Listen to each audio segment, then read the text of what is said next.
मखोई मंगा लाकपा उबदा राजेना हय अतई सिंधु मसा मसागी हानगी फिफमदुदा लोइना थमुने यूलिली चाइरिबो मयामसे सेसे लोइसिलुनि नोइबो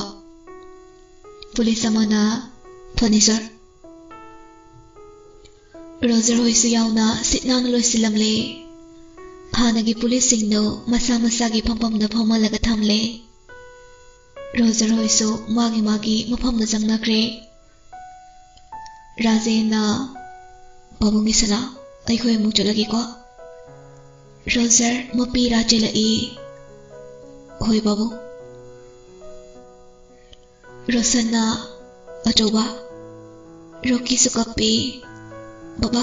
अखोय नाउदो मतिक चाबा मी ओइनबा सेमुको सेमगनी प्रेमना बाचो इमादा इनाउदो लौसिनबियो हाइको राजेन नुंगाइतना हाइगे रोसन्ना सर टाइमिंग से यारक्ट्रे चलसिरा राजेना सोसिंग से निथिना लोलमेको होय सर राजेन का रोसन का सुसत्क्रे मफम अदुदा मखोय लाक्लमी हाइबा करिसु खंगदनाबा हाइदुना सिटनाना लोइसिनुना अमोटो फावयावनु पुख्रे रोजर होइना सिजिनाबा थांग फिरो लोइना पुख्रबनी नोंगालगा पुलिस मयाम हालंबा प्रोजेन हालंबगी पाउना वाइ जाइरे अदुबु याइमन हातपने हाइना लोइना खनाख्रे मपा फत्तबगी मचाना हातपनिना कैसो हाइनद्रे मपागी फत्तबा संग लोइना सिरे हाइना मसानी याजरे राजेना याइमबु फाबिरनु पेंदबा कया लैबगिनी मसाना हाइजरमलबनिना पुंसी मते खरादो येलगुमसे हाइबदगी कनानासो याइमगी खोंगु लेरुद्रे जेलदा हाना लेरंबा पुलिस सिंग अदुसु ज्ञान केमता ताहौद्रे राजेन लामी हाइबा फावबा अमता खंगलमद्रे निंसिंगलुबदा अमता ngमखिद्रे असुमना ब्रोजेन सिख्रबा मतों महाकी युमदु सोलोनुना थमख्रे कनाबुसो चंगनखिद्रे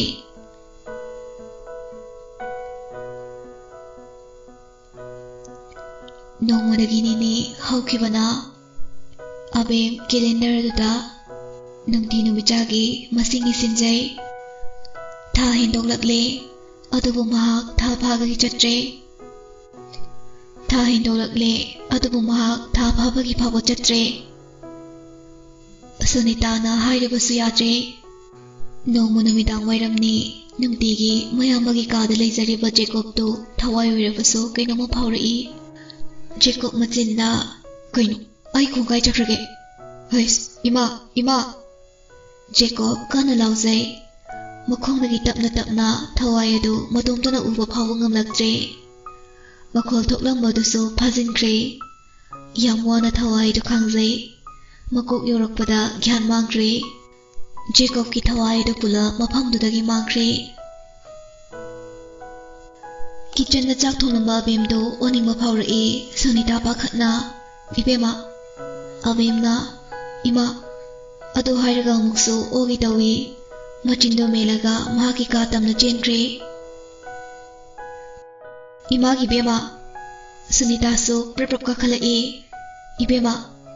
अबेम बाथरूमदगी थोलई आई केमतसु साखिदी ममा थुक थुक यामना लावे सुनीता ममोगी मकोकता नानबी नफी होंगलो डॉक्टर से इमा आई किसु तौदी यारनीदा सुनीता नोकफे तौना अपंबी ममा ओइरमदागिनी अबेम ngakna manemda yengjai mama loisilo Sunita से थोकरे अबेम कैलेंडर दुदा yengi aduga haima yamna henore side मचिन्ना दु हाइजै अदुबु थंगनबा मिकुपता दा नंगबु करी सारिगे खमदौरिगे अखोय अमता उनबसु यारोय हाइकिबना ननाक्ता लाक्तुना इखुत मंगना थोंगजबा मथित मयामदो पिजानिंगबनी अदुबु फंगद्रे आई डॉक्टर दा इमागा चलोखिगेको अबे मपी होंग्रे लोरेदना मनेंगा डॉक्टर चटनबु थोरकपदा राजेन सोहलकी राजेना नुंगदांगसिदा कायदा लीला लेगे इबेमा लाओ है मोइबा चाकती लोइजरमबनी हेंजांगदो खरा हाउना थोंबिरमो Rajen ngakna kiyadunune asuk wana halakliba ingondabu henjang thonglamu kaina Sunitana henjang thongba daladi nasupam haloi ko sokpa phau yaroi dongni Rajen amuke hena ngakna mama nang haisibu chumnabro moiba hanu thangsida aibu phagi tawkidro Rajen pocket dagi phatki lokthorei se Tomthin na sir Noi madam ga hospital phauda chaluso phani sir Hanani Rajen driver thamde hojikti imungdu mi watpanina security so driver su thambani Sunita ga mamau ga do hospital chatkre Rajen haraubana masadu leita phum khangre hira nga dum thongdokeda Rajen na ibungo security na sir Hai, ngasidi nga sasine nang leuro Phani sir Rajen masu fanglani khallaga haraubada loire machi chawbida phone tawi ibem halna Rajen na iche chaka thonglabo thongdri thongena henjang selamani semrono sidoina law icha tongbodu so pubiro ibai su lakdo hairo sida nga thonglaga charase nga muk charaba iyagi firo loitri phawba charoi haikidaine ngasi daidi chaba yare yam nungaiba malida kai lerege nasu phangdore ne iche nangwa haima chumabo nanau piga moga jatke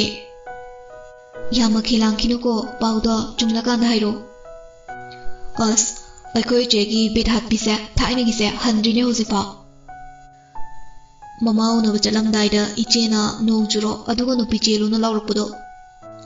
ningol chakau balakpada adai aina nupi chen madanda adaidi aina nupi chen baganda mayam mamangda ichena nangdi pallo yade yai panchaina hairakpudo nanau nupi mamangda as aina ikaibasidiba nungsiko matamda aina nabai una bachatpada nangna cycle tanarakpudo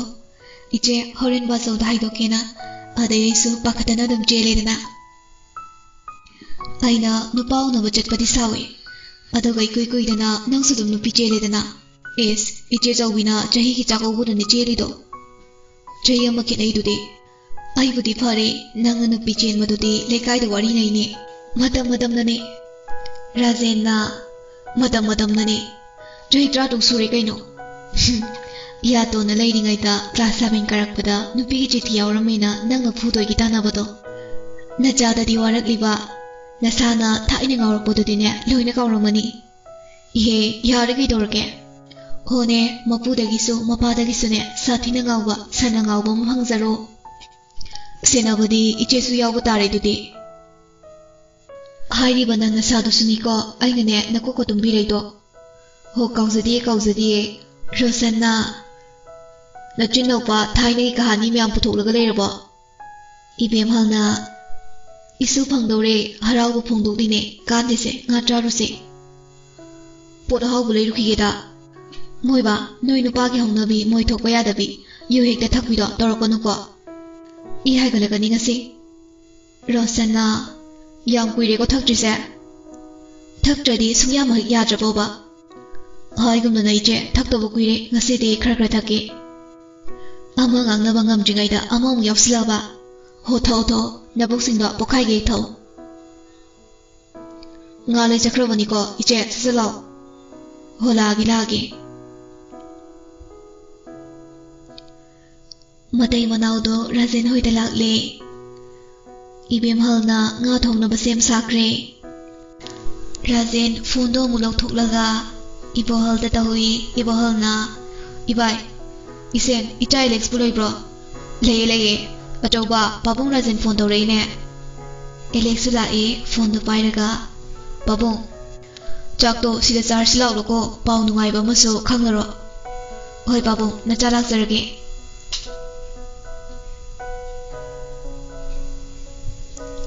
phone thamnakre adubu Alex de Janga ma ki phone do wari sanaribani Janna da daye ꯑꯩꯈꯣꯏ ꯑꯕꯦꯝ ꯍꯣꯏꯗꯅꯦ ꯑꯃꯨꯛꯇ ꯆꯠꯂꯨꯗ ꯌꯥꯗ꯭ꯔꯦ ꯍꯣꯏ ꯑꯗꯣ ꯀꯩ ꯂꯩꯔꯒꯦ ꯄꯥꯕꯨꯡꯅ ꯄꯥꯎ ꯅꯨꯡꯉꯥꯏꯕ ꯑꯃ ꯂꯩ ꯍꯥꯏꯔꯦ ꯀꯣꯟꯅ ꯍꯥꯏꯔꯒꯦ ꯍꯣꯏ ꯑꯗꯣ ꯍꯌꯦꯡ ꯆꯦꯜꯂꯣꯏꯅꯤꯀꯣ ꯑꯁ ꯗꯥ ꯌꯥꯔꯦ ꯊꯝꯃꯣ ꯐꯣꯟꯗꯣ ꯊꯝꯅꯈ꯭ꯔꯦ ꯆꯟꯅ ꯇꯣꯟꯅ ꯗꯥ ꯑꯦꯂꯦꯛꯁꯅ ꯉꯁꯥꯏꯗꯩꯅꯦ ꯍꯌꯦꯡ ꯆꯦꯜꯂꯁꯦ ꯍꯥꯏ ꯂꯩꯔꯦ ꯆꯦꯜꯂꯣ ꯐꯠꯇ꯭ꯔꯣ ꯏꯅꯥꯎ ꯅꯨꯡꯁꯤꯕꯤ ꯕꯕꯥ ꯏꯃꯥ ꯅꯪ ꯊꯥꯗꯣꯛꯄ ꯄꯥꯝꯗ꯭ꯔꯤꯌꯦ ꯌꯥꯔꯦ ꯌꯥꯝ ꯅꯨꯡꯁꯤꯕꯒ ꯁꯥꯕꯤꯔꯛꯂꯅꯣ ꯗꯥ ꯑꯦꯂꯦꯛꯁꯅ ꯍꯦꯜꯂꯕ ꯅꯠꯇ꯭ꯔꯣ ꯑꯗꯨꯕꯨꯗꯤ ꯃꯆꯤꯟ ꯃꯅꯥꯎꯗꯨ ꯅꯣꯛꯃꯤꯟꯅꯩ ꯑꯁꯣꯝꯗꯅ ꯑꯦꯂꯦꯛꯁꯁꯨ ꯂꯥꯛꯂꯦ ꯏꯕꯦꯝꯍꯜꯅ ꯍꯤꯟꯖꯥꯡꯗꯣ ꯊꯣꯡꯕ ꯍꯧꯔꯦ ꯔꯣꯛꯁꯟꯒ ꯑꯦꯂꯦꯛꯁꯀ ꯇꯤꯚꯤ ꯌꯦꯡꯉꯤ ꯔꯥꯖꯦꯟꯒ ꯔꯣꯁꯟꯒꯗꯤ ꯑꯁꯣꯝ ꯅꯥꯀꯟꯗ ꯄꯥꯔꯇꯤꯕꯨ ꯍꯧꯈ꯭ꯔꯕꯅꯤ ꯁꯣꯅꯤꯇꯥꯒ ꯑꯕꯦꯝꯒ ꯂꯥꯛꯄꯒꯤ ꯘꯥꯔꯤ ꯃꯈꯣꯜ ꯇꯥꯕꯗ ꯑꯦꯂꯦꯛꯁ ꯄ꯭ꯔꯞ ꯊꯣꯔꯛꯏ ꯑꯕꯦꯝꯅ ꯇꯥꯃꯣ ꯁꯣꯅꯤꯇꯥꯅ ꯍꯩꯃꯥ ꯏꯆꯥꯁꯨ ꯂꯥꯛꯏꯗꯅ ꯑꯧꯃꯥ ꯄꯥꯕꯨꯡꯅ ꯐꯣꯟ ꯇꯧꯔꯛꯑꯦ ꯂꯥꯎ ꯏꯃꯨꯡ ꯆꯪꯉꯁꯦ 이몽장 락보다 야동마 럭산나 네네 까이 쫄로이노 소니타나 고요 쫄로이니네 이메 마우스 토르이 감도르게 이나마 쭈미 이베 말 하라우제 이스 파르다 nga그로이노 통불로이 도르바니 아베임나 네네 nga 이베 말나 컴라이 호네 노이 바봉나 ngasida기 nga 짜르세예 Alexna kayino nene abemna aikhoi tamosa nakana mona yam singlaso nakana mona di yam pangmani thaina imana achoba chak to khara thongo ima sok tang kya nuaite nachan si yadabane haiba aduga kari gi yadaba abem chak thongulaw haidana phamungda water break omlaga hipchari baise suro singthoini imana nachanno masa sengdabani haira phawba ꯀꯔꯤꯒꯤ ꯃꯁꯥ ꯁꯦꯡꯗꯕꯅꯣ ꯍꯥꯏꯗꯅ ꯊꯣꯡꯉꯣ ꯍꯥꯏꯗꯅ ꯅꯝꯗꯅ ꯆꯤꯡꯊꯣꯛꯏꯅꯦ ꯑꯗꯨꯒ ꯑꯩ ꯉꯝꯗꯦ ꯍꯥꯏꯔꯤꯅꯦ ꯑꯦꯂꯦꯛꯁꯅ ꯑꯁ ꯑꯕꯦꯝ ꯀꯩꯅꯣꯅꯦ ꯃꯤ ꯃꯥꯡꯁꯤꯗ ꯁꯨꯅꯤꯇꯥꯒ ꯏꯕꯦꯝꯍꯜꯒꯗꯣ ꯍꯧꯈꯩꯅꯣꯏ ꯑꯕꯦꯝꯅ ꯍꯧꯖꯤꯛꯁꯨ ꯖꯥꯠ ꯌꯥꯝ ꯉꯥꯡꯂꯛꯈꯤꯅꯤꯉꯣ ꯁꯨꯅꯤꯇꯥꯅ ꯑꯗꯨꯒꯤ ꯍꯥꯏꯔꯗꯤ ꯏꯆꯥꯇꯣꯟꯗꯤꯅꯦ ꯑꯣꯟꯊꯣꯛꯅ ꯈꯪꯈ꯭ꯔꯄꯣꯅꯤ ꯑꯩꯅꯕꯨ ꯌꯥꯗ꯭ꯔꯗꯤ ꯃꯥꯅ ꯑꯗꯨꯝꯅꯦ ꯆꯥꯛꯈꯨꯝꯁꯦ ꯆꯪꯈ꯭ꯔꯅꯤ 이베말나 호네 나처누피세 마마 오이도레 하이바 엘렉스 모콕도 홀라가 하이바디 아베임나 또 호레데나 호다모 아이세 프레그넨 오이레 하이바니 예 어스 아도마이나가 사이나 메이싱 하이바드로 아베임나 벨레 오이바 라젠나 마마 다리브로 소니타나 다리 कमदौरगे हो चुमे हईस खरग हईरोई बाय रोशन से नोकलगा यू तो हई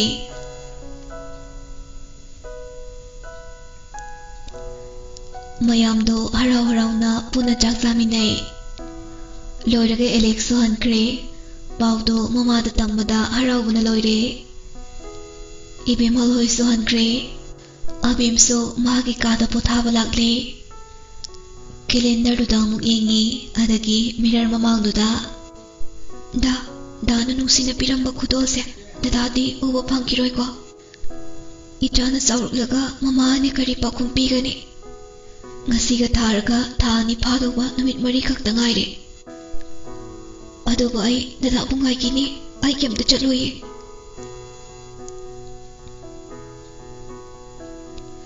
abe mapi tu dai thoklaga phamung na jangkre Mamitsu tamna uisinkre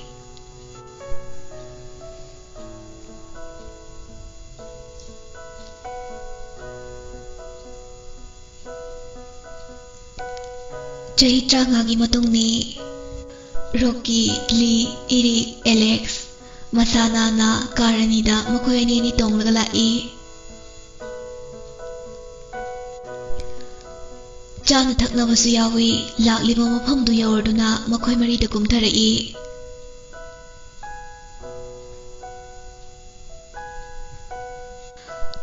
pung 11 tarakpaga hauraba makol ama khinglai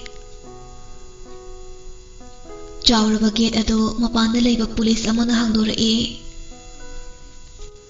ꯃꯈꯣꯡꯗꯨ ꯇꯞꯅ ꯊꯥꯡꯗꯣꯔꯛꯏ, ꯃꯈꯨꯠꯇꯨꯁꯨ ꯑꯃꯒ ꯁꯝꯅꯔꯒ ꯊꯣꯔꯛꯏ꯫ ꯃꯃꯥꯡ ꯊꯪꯕ ꯃꯀꯣꯏ ꯆꯣꯡꯕꯗꯨꯅ ꯔꯣꯖꯔꯅꯤ, ꯇꯨꯡꯒꯤ ꯃꯀꯣꯏ ꯆꯣꯡꯕꯗꯨꯅ ꯄ꯭ꯔꯦꯝꯅꯤ꯫ ꯃꯈꯣꯏ ꯃꯔꯤꯅ ꯌꯦꯡꯂꯛꯄꯗ ꯃꯁꯥ ꯅꯥꯜꯂꯕ ꯃꯔꯨꯞ ꯃꯔꯤꯗꯨ ꯂꯦꯞꯂꯒ ꯂꯩꯔꯝꯃꯤ꯫ ꯃꯔꯨꯞ ꯃꯔꯤꯗꯨꯁꯨ ꯃꯄꯤꯔꯥ ꯆꯦꯜꯂꯗꯨꯅ ꯃꯈꯣꯡ ꯑꯗꯨ ꯇꯞꯅ ꯊꯥꯡꯂꯛꯏ꯫ ꯔꯣꯀꯤꯅ "ꯏꯁꯦꯟ", ꯔꯣꯖꯔꯅ "ꯏꯕꯥꯏ". ꯃꯈꯣꯏ ꯇꯔꯨꯛꯇꯨ ꯃꯈꯨꯠ ꯄꯨꯂꯞ ꯁꯝꯅꯔꯒ ꯀꯞꯃꯤꯟꯅꯩ꯫ ꯔꯣꯀꯤꯒ ꯑꯦꯂꯦꯛꯁꯀꯅ ꯔꯣꯖꯔꯕꯨ ꯃꯄꯤ ꯇꯩꯊꯣꯛꯄꯤꯔꯒ ꯒꯥꯔꯤꯗ ꯇꯣꯡꯈꯠꯍꯟꯈ꯭ꯔꯦ꯫ ꯏꯔꯤꯛꯀ ꯂꯤꯒꯅꯁꯨ ꯄ꯭ꯔꯦꯝꯕꯨ ꯒꯥꯔꯤꯗ ꯇꯣꯡꯍꯟꯈ꯭ꯔꯦ꯫ ꯒꯥꯔꯤ ꯊꯧꯅ ꯇꯣꯡꯂꯤꯕ ꯏꯔꯤꯛꯅ ꯄ꯭ꯔꯦꯝꯗ ꯆꯥꯛ ꯇꯣꯠꯂꯒ ꯏꯟꯕꯤ꯫ ꯄ꯭ꯔꯦꯝ ꯀꯞꯅ ꯆꯥꯛꯇꯨ ꯆꯥꯏ꯫ ꯑꯁꯣꯝꯗꯅ ꯔꯣꯀꯤꯅ ꯆꯥꯛꯇꯨ ꯏꯟꯕꯤꯔꯤ꯫